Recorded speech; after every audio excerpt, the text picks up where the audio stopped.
Hello everyone, आप सबका स्वागत है हमारे यूट्यूब चैनल एसएस के नॉलेज में। आज का हमारा टॉपिक है बाजार का वर्गीकरण, क्लासिफिकेशन ऑफ मार्केट। इससे पिछले वीडियो हमने मार्केट के बारे में पढ़ चुका था कि मार्केट के डिफिनेशन हमने देखे थे और साथ में देखा था मार्केट के करैक्टरिस्टिक्स, यानी कि बाजार की क्या क्या विशेषताएं होनी चाहिए, इसके बारे में हम लोग बात कर चुके हैं। अगर आपने वीडियो नहीं देखा तो उसका लिंक डिस्क्रिप्शन बॉक्स में दे दिए हैं। आज हम लोग पढ़ने वाले हैं कि बाजार को कितने भागों में बांटा जाता है। अगर इकोनॉमिक्स के दृष्टिकोण से देखें तो बाजार के बहुत सारे भागों में बांटा गया है। तो उनमें कौन कौन से भाग हैं जिसको हम आज लोग डिटेल से पढ़ेंगे। आज का वीडियो थोड़ा लंबा होने वाला है, तो आप लोग से रिक्वेस्ट है, थोड़ा सा आप लोग से रिक्वेस्ट है कि वीडियो को थोड़ा धैर्य के साथ पूरी तरीके से देखें और ज़्यादा वीडियो को स्किप ना करें। इससे आपको टॉपिक समझ में नहीं आएगा, तो प्लीज़ आप लोग स्किप कम कीजिए और वीडियो को पूरा जरूर देखने की कोशिश कीजिए। अगर आप ये वीडियो का लिंक अगर आप जो हमने आपको पढ़ाया है, अगर इसका आप PDF फाइल में चाहते हैं इसको, तो इसका भी हमने लिंक डिस्क्रिप्शन बॉक्स में दे दिया है, जो कि हमारे वेबसाइट पर जाकर आप बिल्कुल फ्री में देख सकते हैं। ठीक है, तो चलिए आज हम लोग वीडियो स्टार्ट करते हैं। क्षेत्र के आधार पर बाजार का वर्गीकरण। सबसे पहले हम लोग जानेंगे कि एरिया के आधार पर इकोनॉमिक्स में बाजार को कितने भागों में बांटा गया है। तो जैसे कि आप देख रहे हैं कि अर्थशास्त्र में जो मार्केट है उसको 4 भागों में बांटा गया एरिया के आधार पर। नंबर 1 स्थानीय बाजार, जिसे हम लोग लोकल मार्केट कहते हैं। नंबर 2 में प्रादेशिक बाजार, जिसे हम लोग बोलते हैं रीजनल मार्केट। नंबर 3 में राष्ट्रीय बाजार, नेशनल मार्केट। और नंबर 4 में अंतर्राष्ट्रीय बाजार, इंटरनेशनल मार्केट। तो चलिए इसको हम लोग थोड़े थोड़े शॉर्ट में जान लेते हैं कि क्या क्या है। स्थानीय बाजार किसे कहते हैं, प्रादेशिक बाजार किसे कहते हैं, और राष्ट्रीय बाजार किसे कहते हैं, और अंतर्राष्ट्रीय बाजार किसे कहते हैं। चलिए एक एक करके जानते हैं। तो सबसे पहले हम लोग बात करें तो स्थानीय बाजार को, यानी कि लोकल मार्केट, जैसे आप देख रहे हैं। सबसे पहले हम लोकल मार्केट, तो लोकल मार्केट किसे कहते हैं? स्थानीय बाजार से अभिप्राय उस बाजार से है जो एक छोटे से क्षेत्र में सीमित होते हैं। स्थानीय बाजार में वे वस्तुएं आती है जो शीघ्र खराब होने वाली होती है, जैसे दही, दूध, सब्जी, अंडा तथा भारवाही वस्तुएं जैसे ईंट, पत्थर, रेत आदि। जब हम लोकल मार्केट की बात करते हैं तो जैसे हम लोग के दिमाग में क्या आता है कि हमारे जो गांव से, अगर आप गांव में रहते हैं तो आपके गांव के बगल में जो मार्केट होता है उसे हम लोग लोकल मार्केट कहते हैं। ज़्यादातर हमें वहाँ पर वो वस्तुएँ मिलती हैं जो कि जल्दी ख़राब होने वाली होती है, या तो फिर कम टिकाऊ वस्तुएं ज़्यादातर हमको वहाँ देखने को मिलती है।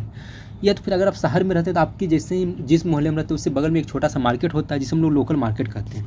ठीक है, इसके बाद हम लोग बात करें प्रादेशिक बाजार, जिसे हम लोग बोलते हैं रीजनल मार्केट। तो प्रादेशिक बाजार को प्रांतीय बाजार भी कहा जाता है। प्रादेशिक बाजार के अंतर्गत वस्तुएं की मांग तथा पूर्ति एक प्रदेश की सीमा तक फैली रहती है। उदाहरण के लिए कश्मीर के सेब, महाराष्ट्र में पगड़ी एवं धोती की मांग आदि। अगर प्रादेशिक बाजार की बात करें तो हम लोग जानते हैं कि जिस भी क्षेत्र में रहते हैं वहाँ क्या होता है, हर एक क्षेत्र का एक अपना भाषा होता है, वहाँ का एक संस्कृति होती है, तो उसके अनुसार वहाँ का एक मार्केट भी होता है। जैसे कि हम लोग बात करें राजस्थान की बात करें तो राजस्थान में क्या होता है, ज़्यादातर लोग क्या करते हैं, वहाँ पर आपको देखिएगा ऊपर में सर पर आपको वहाँ पगड़ी, कुर्ता, उस टाइप वहाँ ज़्यादा लोग पहनते हैं। अगर लेडीज़ है तो वहाँ पर ज़्यादा देखिए साड़ी जो पहनते हैं वो फुल घूंघटेदार वहाँ ज़्यादा लोग पहनते हैं। अगर हम कश्मीर की बात करें तो कश्मीर में सबसे ज़्यादा सेब होता है, तो उसकी मांग वहाँ सबसे ज़्यादा होती है। तो इस टाइप के जो मार्केट होते हैं उसे हम लोग प्रादेशिक मार्केट कहते हैं। ठीक है, इसके बाद आता है राष्ट्रीय बाजार, यानी नेशनल मार्केट किसे कहते हैं? तो जब किसी वस्तुओं की मांग पूरे देश में की जाती है तब उस वस्तु का बाजार राष्ट्रीय होता है। जैसे कि बोला जाए नेशनल मार्केट किसे कहते हैं कि अगर कोई एक वस्तु है, ठीक है, जिसका मांग अगर पूरे देश में की जा रही है तो उसे हम लोग बोलते हैं राष्ट्रीय बाजार। जैसे कि अगर एक सिंपल एग्जांपल लें तो आजकल डेट में देखिए तो क्रिकेट में जो बैट का इस्तेमाल होता है या जो बॉल का इस्तेमाल होता है उसका जो मांग है पूरे देश में की जाती है, तो इसका जो मार्केट है उसको हम लोग बोलते हैं इंटरनेशनल मार्केट, मतलब इसे हम लोग बोलते हैं नेशनल मार्केट। इसके अलावा है भारत में साड़ी, कांच की चूड़ियाँ, धोती आदि की मांग बहुत होती है। यानी भारत में देखा जाए तो ज़्यादा लोग, अगर लेडीज़ की बात करें तो लोग साड़ियाँ ज़्यादा पहनते हैं, कांच की चूड़ियाँ ज़्यादा पहनते हैं। तो ये सब की जो मांग है वो हमारे देश में हर क्षेत्र में की जाती है, इसलिए हम लोग इसे नेशनल मार्केट के अंतर्गत आता है। ठीक है, इसके बाद हम लोग पढ़ेंगे अंतर्राष्ट्रीय मार्केट, जिसे हम लोग बोलते हैं इंटरनेशनल मार्केट। जब किसी वस्तु के क्रेता एवं विक्रेता संसार के कोने कोने में फैले हुए हो तब किसी वस्तु की मांग विश्वव्यापी होती है तो उसे अंतर्राष्ट्रीय बाजार कहते हैं, जैसे सोना, चांदी, कच्चा तेल एवं मोटर गाड़ी इत्यादि। यानी कहने का मतलब होता है कि जब किसी वस्तु की मांग पूरे दुनिया में लगभग सभी देशों में थोड़ी थोड़ी मात्रा में या तो संसार के सभी कोनों में की जाती हो तो ऐसे वस्तु को हम लोग इंटरनेशनल मार्केट कहते हैं। जैसे कि सबसे इसका अच्छा एग्जांपल है क्रूड ऑयल, जिसे हम लोग बोलते हैं कच्चा तेल। लगभग कच्चा तेल संसार के लगभग सभी कोनों में इसका डिमांड है, इसीलिए इस प्रकार की वस्तु की जो मार्केट होती है उसे हम लोग इंटरनेशनल मार्केट कहते हैं। समय के आधार पर बाजार का वर्गीकरण, बेसिस ऑफ टाइम। समय के आधार पर बाजार को 4 भागों में बांटा गया है। अति अल्पकालीन बाजार, वेरी शॉर्ट पीरियड मार्केट। अल्पकालीन बाजार, शॉर्ट पीरियड मार्केट। दीर्घकालीन बाजार, लॉन्ग पीरियड मार्केट। और अति दीर्घकालीन बाजार जिसे बोलते हैं वेरी लॉन्ग पीरियड मार्केट। चलिए इसको एक एक करके समझते हैं। सबसे पहले है अति अल्पकालीन बाजार, वेरी शॉर्ट पीरियड मार्केट। अति अल्पकालीन बाजार को दैनिक बाजार यानी डेली मार्केट भी कहा जाता है। इस प्रकार के बाजार में प्रमुख वस्तुएं दूध, दही, सब्जी तथा मछली, अंडे आदि हैं। अतः बाजार में वस्तुओं की पूर्ति का प्रभाव शून्य रहता है, जबकि मांग का महत्वपूर्ण स्थान रहता है। और इस प्रकार से अति अल्पकालीन बाजार में वस्तुओं का कीमत मांग के द्वारा निर्धारित होती है। ठीक है। अल्पकालीन बाजार क्या है? Short period market. अल्पकालीन बाजार में अति अल्पकालीन की अपेक्षा अधिक समय मिलता है। यह समय अवधि 6 माह के लगभग होती है। अल्पकालीन बाजार में भी पूर्ति की अपेक्षा मांग का अधिक प्रभाव रहता है और वस्तुओं के मूल्य में अति अल्पकालीन बाजार की तुलना में कम उतार चढ़ाव होता है। अतः अल्पकालीन बाजार को भी अल्पकालीन समान मूल्य यानी शॉर्ट पीरियड नॉर्मल प्राइस भी कहा जाता है। अल्पकालीन जो बाजार है ये जो अति अल्पकालीन बाजार से थोड़ा ज़्यादा समय अवधि के लिए होता है और यह समय अवधि लगभग 6 मंथ के हो सकते हैं। अल्पकालीन बाजार में कीमतों का उतार चढ़ाव अति अल्पकालीन बाजार की तुलना में बहुत कम होती है। इसीलिए अल्पकालीन बाजार मूल्य को अति अल्पकालीन बाजार मूल्य यानी शॉर्ट पीरियड नॉर्मल प्राइस कहा जाता है। दीर्घकालीन बाजार, लॉन्ग पीरियड मार्केट।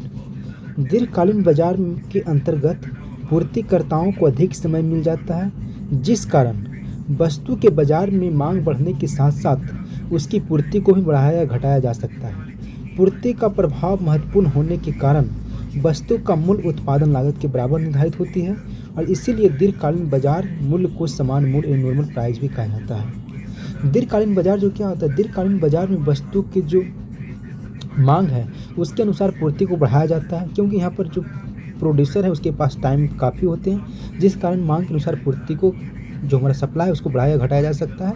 और पूर्ति का प्रभाव जो है महत्वपूर्ण होने के कारण वस्तु का जो मूल्य है वो उत्पादन लागत यानी कॉस्ट प्राइस के बराबर होते हैं। इसीलिए दीर्घकालीन बाजार को हम लोग नॉर्मल प्राइस भी कहते हैं। अति दीर्घकालीन बाजार क्या है? Very long period market. दीर्घकालीन बाजार में मांग तथा पूर्ति में अत्यधिक परिवर्तन होते रहते हैं। मांग में परिवर्तन होने का प्रमुख कारण जनसंख्या का बढ़ना, घटना, फैशन, रुचि रिवाज, खान पान आदि में परिवर्तन। यानी दीर्घकालीन बाजार में जो कहते हैं मांग एवं पूर्ति में बहुत अधिक परिवर्तन होता है, क्योंकि यहाँ जो टाइम है बहुत अधिक होते हैं। और मांग में परिवर्तन होने का मुख्य कारण है जनसंख्या का बढ़ना, साथ में उनके फैशन में चेंजेबल होना, रीति रिवाज में, खान पान आदि में परिवर्तन। और दूसरी तरफ है पूर्ति में परिवर्तन का मुख्य कारण है वैज्ञानिक अनुसंधान, नई नई खोज, उत्पादन तकनीक में परिवर्तन आदि। अति दीर्घकालीन बाजार में मांग एवं पूर्ति की प्रक्रिया लगभग बराबर चलती रहती है। इसीलिए इस प्रकार के बाजार को काल्पनिक बाजार भी कहते हैं। अब है प्रतियोगिता के आधार पर बाजार का वर्गीकरण यानी बेसिस ऑफ कंपटीशन। कंपटीशन के आधार पर बाजार को 3 भागों में बांटते हैं। पूर्ण प्रतियोगिता बाजार जिसे बोलते हैं परफेक्ट कंपटीशन मार्केट, अपूर्ण प्रतियोगिता बाजार इम्परफेक्ट कंपटीशन ऑफ मार्केट, और एकाधिकार बाजार जिसे बोलते हैं मोनोपोली मार्केट। अब समझते हैं कि पूर्ण प्रतियोगिता बाजार क्या है। जब बाजार में किसी वस्तु के क्रय विक्रय के लिए क्रेताओं तथा विक्रेताओं के बीच प्रतियोगिता होती है, तब बाजार को पूर्ण प्रतियोगिता बाजार कहा जाता है। इस प्रकार के बाजार में क्रेता और विक्रेताओं को बाजार का पूर्ण ज्ञान होता है। अपूर्ण प्रतियोगिता बाजार, जब बाजार में किसी वस्तु के क्रय विक्रय के लिए क्रेताओं और विक्रेताओं के बीच पूर्ण रूप से प्रतियोगिता नहीं होती है एवं क्रेताओं को भी बाजार का पूर्ण ज्ञान नहीं होता है, इस प्रकार के बाजार को अपूर्ण प्रतियोगिता बाजार कहते हैं। अपूर्ण प्रतियोगिता बाजार बिल्कुल पूर्ण प्रतियोगिता बाजार के उल्टा है। एकाधिकार बाजार मोनोपोली मार्केट। एकाधिकार बाजार उस दशा को कहा जाएगा जिसमें वस्तु के अकेला उत्पादक होता है और उसके स्थानापन्न वस्तु का भी कोई उत्पादक नहीं होता है।